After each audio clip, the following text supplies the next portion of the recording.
우리에게 주시는 하나님 말씀은 신약 요한복음 11장 17절에서 27절 말씀입니다.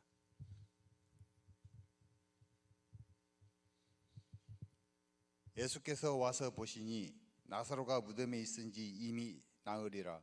베다니는 예루살렘에서 가깝기가 한 오리쯤 되매 많은 유대인이 마르다와 마리아에게 그 오라비의 일로 위문하러 왔더니 마르다는 예수께서 오신다는 말을 듣고 곧 나가 맞이하되 마리아는 집에 앉았더라.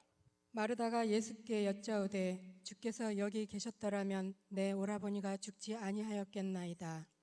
그러나 나는 이제라도 주께서 무엇이든지 하나님께 구하시는 것을 하나님이 주실 줄을 아나이다.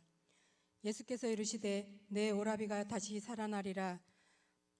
마르다가 이르되 마지막 날 부활 때에는 다시 살아날 줄을 내가 아나이다. 예수께서 이르시되 나는 부활이요 생명이니 나를 믿는 자는 죽어도 살겠고 무릇 살아서 나를 믿는 자는 영원히 죽지 아니하리니 이것을 내가 믿느냐. 이르되 주여 그러하외다. 주는 그리스도시요 세상에 오시는 하나님의 아들이신 줄 내가 믿나이다. 이는 살아계신 하나님의 말씀입니다. 아멘. 할렐루야. 오늘 우리는 사망 권세를 이기시고 사흘 만에 부활하셔서 잠자는 자들의 첫 열매가 되신 그 부활의 주님을 우리의 마음속에 영원한 주인으로 모시고 그 부활의 기쁨을 더 많은 사람들에게 전하며 살아가는 귀한 믿음의 자녀들이 되시기를 주님의 이름으로 간절히 축원을 드립니다. 오늘 귀한 이 부활의 아침에 주의 전에 찾아 나와 영과 진리를 다해서 드려지는 이 아름다운 예배가 우리 하나님께서 기뻐 받으시는 예배가 될 줄로 믿습니다. 또한 오늘 부활의 아침에 주시는 이 말씀이 오늘 우리의 삶의 능력과 힘이 되어짐을 통해서 이 어둠의 세상을 날마다 밝히 비추며 살아가리라 라고 결단하는 우리의 삶 속에 나의 마음 속에 주시는 레마의 말씀이 될 줄로 믿습니다. 우리 이 시간 함께 하신 분들과 인사를 나누겠습니다. 주님의 이름으로 사랑하고 축복합니다. 부활의 기쁨의 소식을 전합시다.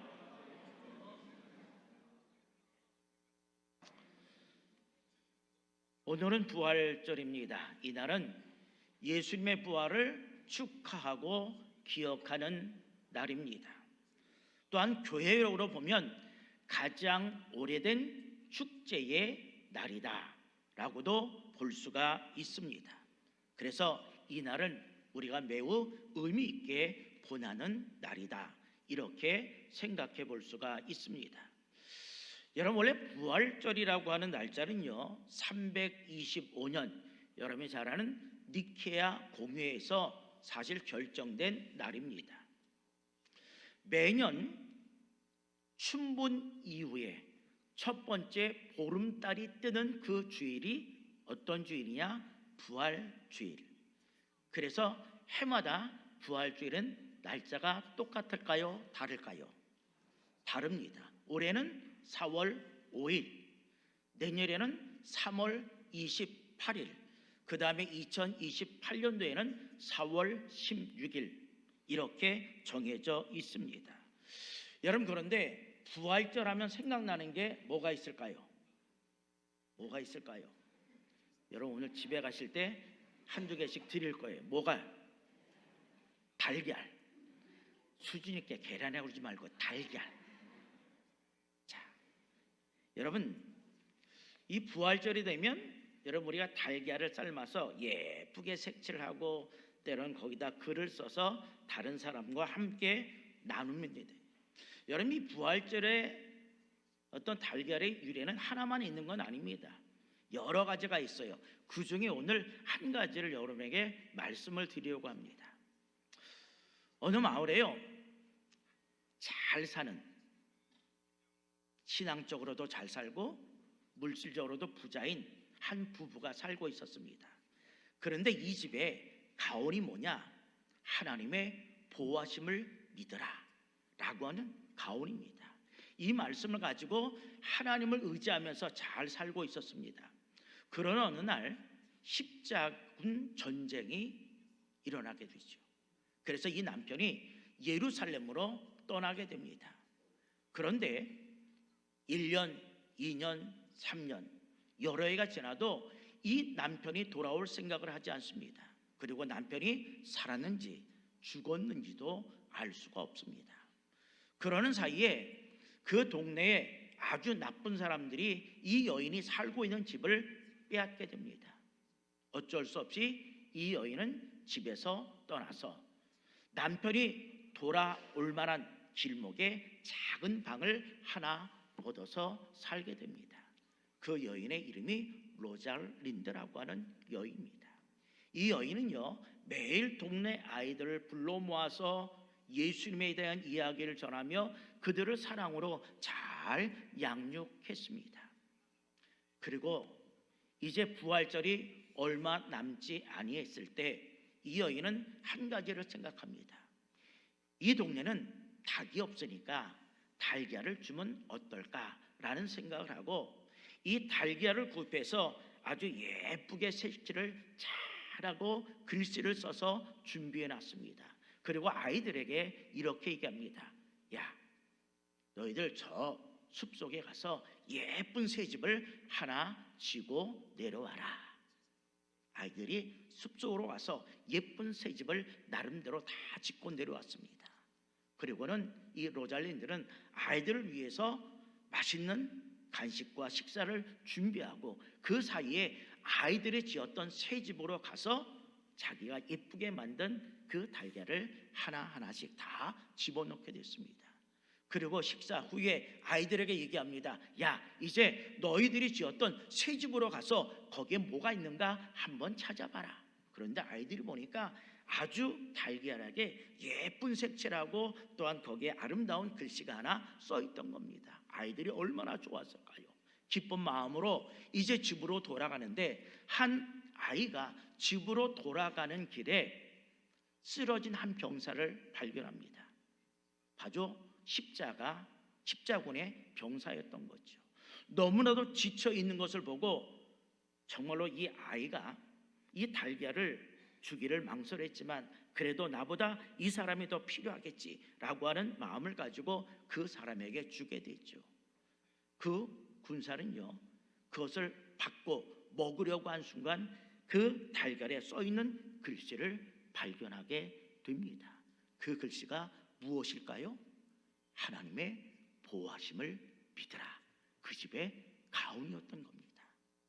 그래서 이 병사는 이것을 누구로부터 받았느냐라고 출처를 캐내면서 결국 그토록 만나고 싶은 사랑하는 아내 로잘린드를 만나서 행복한 삶을 살았다는 겁니다. 그리고 계속적으로 부활절이 되면 이 부부는 달걀을 깨끗하게 아름답게 꾸미고 색칠해서 많은 사람들에게 아름다운 사랑을 나누게 되었다라고 하는 거죠. 여러분, 오늘 우린 뜻깊은 부활절을 맞이해서 이 부활의 기쁨과 감동 나 홀로만 간직하지 마시고 더 많은 사람들에게 함께 전하며 살아갈 수 있기를 바랍니다. 여러분, 부활절은요, 우리 주님께서 사망 권세를 이기시고 부활하셔서 모든 인류에게 기쁨과 소망을 주신 그러한 날입니다. 만약에 우리 주님의 부활이 없었다고 한다면 여전히 이 세상은 어둠이고 절망이고 암흑이었을 겁니다. 그러나 우리 주님께서 다시 부활하심을 통해서 모든 인류에게 희망과 소망의 태양이 뜨게 되었고 여명의 아침이 밝아오게 된 줄로 믿습니다. 그러므로 이 부활절이야말로 모든 인류가 종교와 인종을 떠나서 찬양과 영광을 돌려드리는 그러한 날, 바로 그날이 부활절인 것입니다. 여러분, 사실 그래서 이 부활절은요, 성탄절보다 더 기쁨의 날입니다. 어떻게 보면 성대하게 더 모든 것을 기쁨의 삶 가운데 살아가야 하는 그러한 날입니다. 그러므로 여러분, 오늘 이 시간 신령과 진정으로 우리의 마음을 다하고 뜻을 다하고 성품을 다하여서 하나님께 기쁨의 예배를 드리시고 더 나아가서 부활의 기쁨에 함께 참여할 수 있는 믿음의 주인공들이 되시기를 간절히 바랍니다. 자, 오늘 읽은 본문의 말씀은 우리가 너무나도 잘 아는 말씀입니다. 베다니에 세 남매가 살고 있었습니다. 그런데 그의 오라비가 죽게 되지요. 죽은 지 사흘이 지났습니다. 그러다 보니까 그 동네에 살고 있는 많은 사람들이 이 마르다와 마리아를 위로하기 위해서 그 집에 찾아오게 됩니다. 그러던 어느 날 예수님께서 그곳에 오신다는 소식을 듣게 됩니다. 마르다는 너무나도 반가워서 예수님을 맞이하러 밖으로 나가게 됩니다. 그러면서 예수님을 맞이하면서 뭐라고 이야기를 할까요? 오늘 본문 21절에 보면 이렇게 말하죠. 마르다가 예수께 여짜오되 주께서 여기 계셨더라면, 예수님에 대한 믿음이 있는 거죠. 근데 여기에는 안타까움도 있다는 거죠. 여기에 계셨더라면, 여기에 계셨지 않았기 때문에 내 오라비가 어떻게 된 거예요? 죽었다라고 생각을 하는 거죠. 그러니 내 오라비가 죽지 아니하였겠나이다 라고 얘기합니다. 이미 늦었다는 거예요. 참 안타깝다는 거죠. 절망감에 사로잡혀 있습니다. 그리고 예수님께서는 그렇게 이야기하는 마르다에게 내가 누구인가 라고 하는 것을 알려주시게 되죠. 오늘 27절의 말씀 보면 이르되 주여 그러하게다. 어떤 말씀에 대한 고백이에요?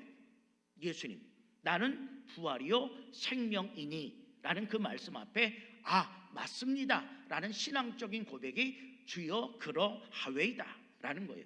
주는 그리스도시요 세상에 오시는 하나님의 아들이신 줄 내가 뭐예요? 믿나이다. 27절 다시 한번 띄워주세요. 내가 믿나이다 라는 거예요. 누가 믿어요? 내가 믿는다는 거예요. 신앙은 남의 이야기가 아니라 누구의 이야기가 되어야 돼요? 나의 이야기가 되어져야 된다라는 거예요. 그래서 누가 믿어요? 내가 믿나이다 라고 고백을 하고 있다는 거죠.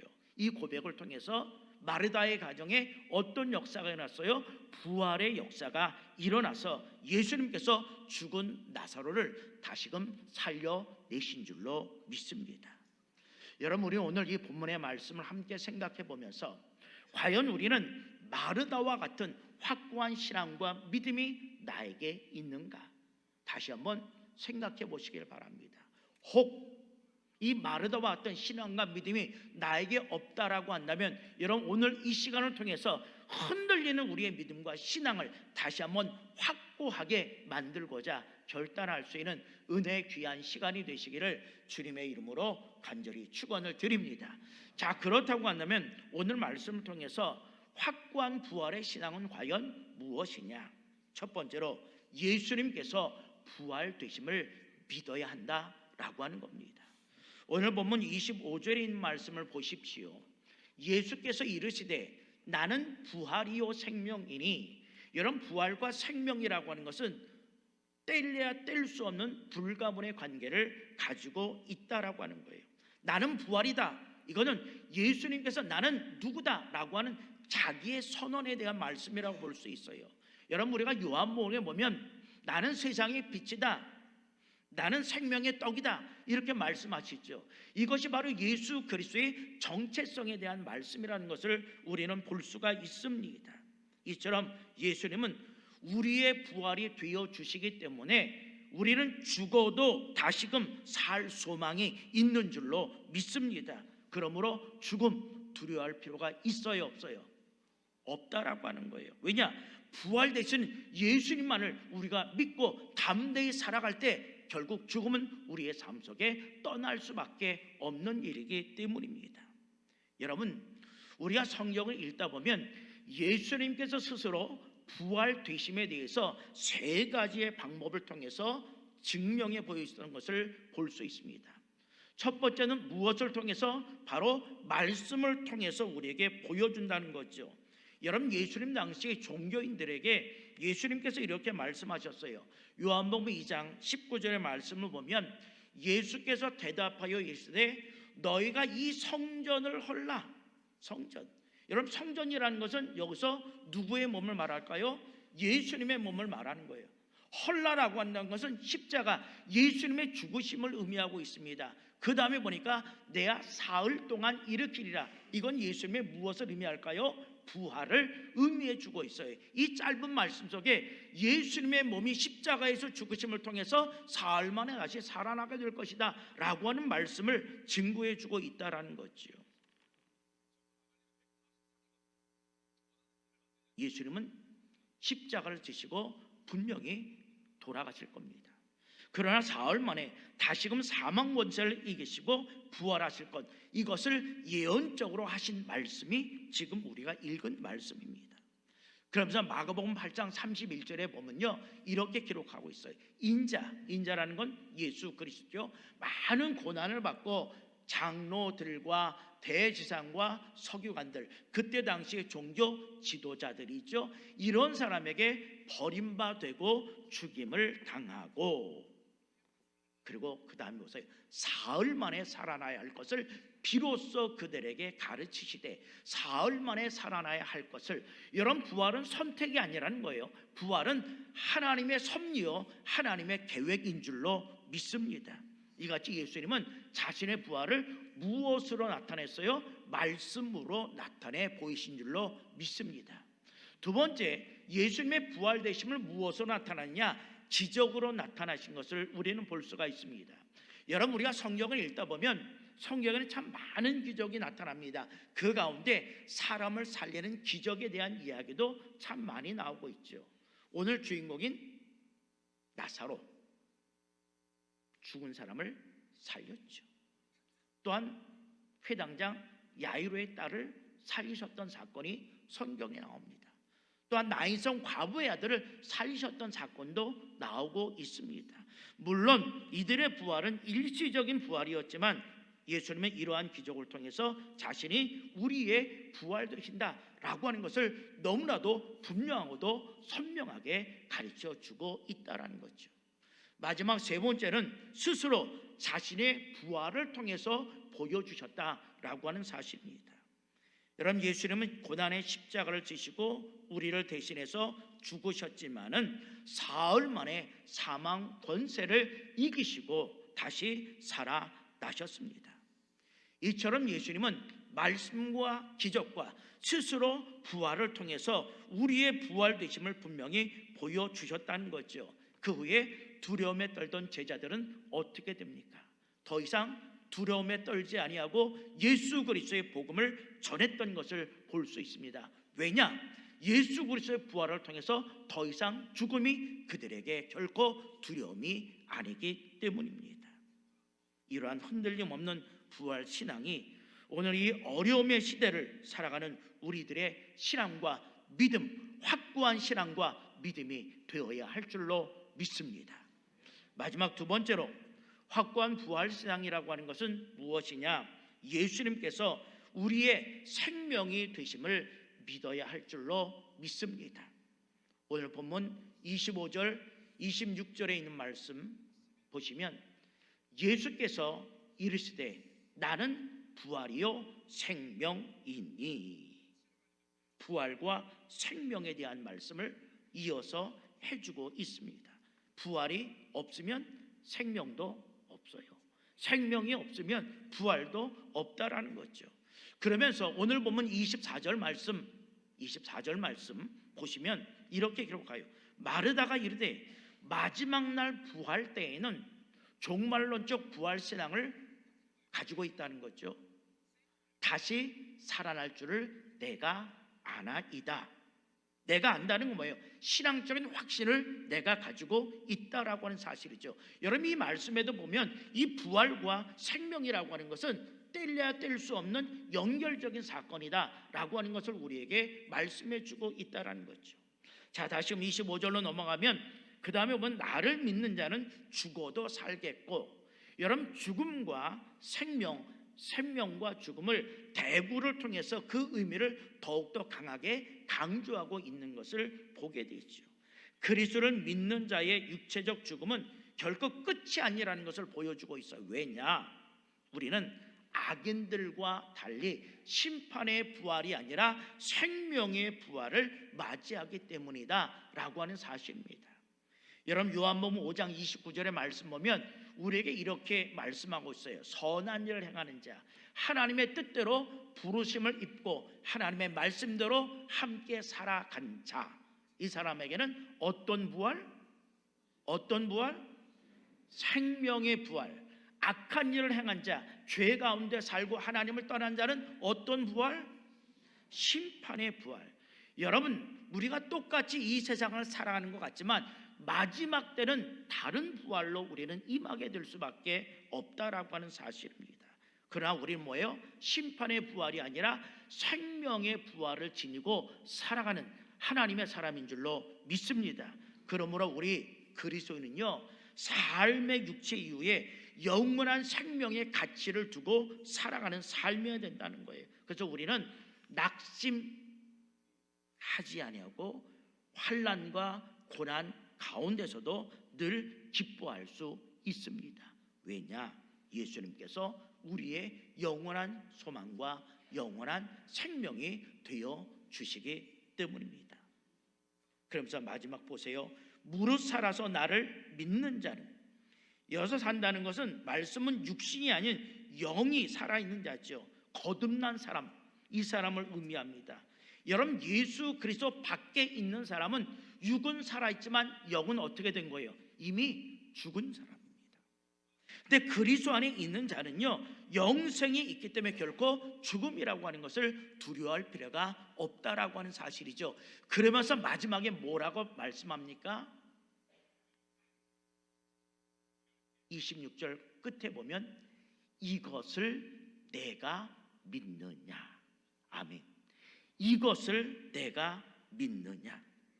이런 뭐예요? 믿음의 결단을 오늘 우리에게 얘기해요. 여러분, 이런 사실을 우리가 다 알고 있어요. 그런데 이런 사실을 내가 믿음으로 고백하지 않고 믿음으로 믿지 않으면 아무런 소용이 없다라고 하는 사실입니다. 여러분, 이 신앙은 우리의 가족의 고백도 아니고 우리의 이웃의 고백도 아니고 바로 누구의 고백? 나의 고백이 되어져야 된다는 거예요. 그때 마르다는 이렇게 말합니다. 주님, 제가 믿습니다. 주님은 나의 부활이시요 나의 생명이신 것, 내가 그것을 믿습니다. 이렇게 대답하죠. 그런데 마르다는 거기에 멈추지 아니하고 한 발짝 더 나아가서 이렇게 대답합니다. 27절의 말씀 다시 보시기를 바랍니다. 이르되 주여 그러하외다. 믿습니다. 맞습니다. 주는 그리스도시요 세상에 오시는 하나님의 아들이신 줄 누가? 내가 믿나이다. 여러분, 이 고백이 오늘 나의 고백이 되어지실 때 우리의 생명 되시는 예수님께 모든 것을 맡기며 드리는 참된 믿음의 삶을 살게 될 줄로 믿습니다. 여러분, 이런 얘기가 있어요. 어떤 분이 장사를 시작했습니다. 그런데 장사한 이래로 그날 최고의 매출을 얻었다는 거예요. 얼마나 좋았을까요? 이 사람이요, 돈을 긁어 모았겠지. 그래서 가방에 탁 넣고 그 가방을 들고 어디로 갔을까? 밤이 돼서 이제 집으로 콧노래를 부르며 가고 있는 가운데 누구를 만났을까? 어떻게 알아요? 만나본 사람처럼 강도를 만났어. 자, 강도가 뭐라고 얘기할까? 어떻게 알아? 목에다 칼을 들이대며 있는 것 다 내놔. 그러면 뭐는 살려주겠다? 목숨만은 살려주겠다. 여러분, 생명이 귀할까요? 물질이 귀할까요? 생명이 귀하죠. 그래서 이 사람은 아깝지만 가장 최고의 수입을 올린 그날에 그 돈을 다 누구에게 드렸을까요? 강동님께 온전히 드렸습니다. 드리고 나니 배가 살살 아프지요. 속상하기도 합니다. 화도 납니다. 근데 그는 오히려 그 일을 통해서 하나님께 감사하며 깨달은 바가 있어서 회개했다고 이야기하고 있습니다. 하나님은 나를 너무나도 사랑하셔서 하나밖에 없는 독생자 예수 그리스도를 십자가에 못 박혀 죽기까지 나를 너무나도 사랑해 주셨는데, 나는 그 사실을 알면서도 예수님께 내 모든 것이 다 주님의 것입니다 라고 단 한 번도 고백해 본 것이 없음에 대해서 너무나도 부끄럽게 생각했다는 거예요. 그는 하나님께는 인색하면서도 강도님 앞에서는 내 목숨 살려주시면 모든 것 다 드리겠습니다 라고 했으니, 내가 하나님을 믿는 것인지 강도님을 믿는 것인지 도대체 알 수가 없었다라는 거예요. 여러분, 이것이 혹 우리들의 모습은 아닙니까? 우리는 분명히 믿어야 될 것은 예수님은 우리의 영원한 생명이 되어 주신다라고 하는 사실이며, 생명 되신 주님께 우리의 모든 것을 아낌없이 우리가 온전히 드릴 때 흔들림 없는 부활 신앙과 부활의 믿음을 갖게 될 줄로 믿습니다. 사랑하는 성도 여러분, 그런데 오늘 우리들의 삶의 모습은 어떠합니까? 우리에게 예수님은 과연 누구시고 어떤 분이십니까? 예수 그리스도는 우리의 부활이 되시며 영원한 생명이 되십니다. 그러므로 우리는 부활과 생명이 되시는 예수님께 우리의 삶의 모든 것을 맡기고 드리며 오직 주님만을 흔들림 없이 믿고 따라가는 부활의 삶을 살아가시기를 바랍니다. 그리고 또한 어떠한 상황 속에 있을지라도 이 부활의 주님이 우리와 함께 하신다라고 하는 것을 믿고 그 기쁨, 그 감격 나 홀로 간직하지 마시고 다른 사람들에게도 이 부활의 기쁨의 좋은 소식을 전함을 통하여 우리 모두가 하나님 나라의 거룩한 전령들이 다 될 수 있기를 주님의 이름으로 간절히 축원을 드립니다.